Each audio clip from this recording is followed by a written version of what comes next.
like to bring better facilities such as the toilets. We would like for the toilets to be better furnished. There should be yes, there should be clear water supply. No shortages of water at any point of time. The labs, the equipment in the labs, they should be up to date. Better classrooms, better fans, because this it's quite stuffy. We want fans in our classroom, AC. We should have smart classes. The computers in the computer lab are quite outdated. We would like for those to be updated as well. We would like for there to be a proper drainage system in our school because there's flooding. There are many more grievances, of course, but we cannot list them all here. So we will make known this later. Yes, of course, that is because of the lack of space and the very large population of Pynkhuid girls that we have now. So that is a large number of classrooms, especially the ones with the old Assam type building.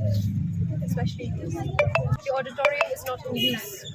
The field we cannot use, obviously, maybe right now under construction, but there have been a lack of extracurricular activities. We have promised the girls that there will be extracurricular activities. It's not only that we aim for academic excellence, but we also aim for the all-round development of the girls.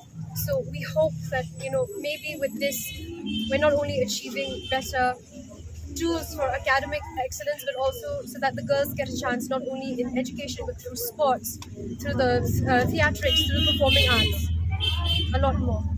Cleaners are there, but unfortunately we do not know why they are not cleaning.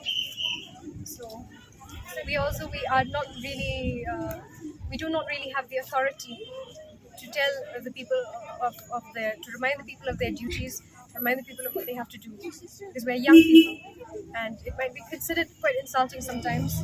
So we would like to say that also. It's quite difficult for us to say because not only us but the teachers also, it's very difficult for them to speak to the people who are doing these jobs because they respond quite aggressively. Since 2014, our country has been plagued by divisive forces. TMC is in Meghalaya with the mission to empower the people, uphold the ethnic cultures and traditions, celebrate the sacred land. To oust the proxy BJP government from Meghalaya, be the change, support TMC by calling on 96877 96877.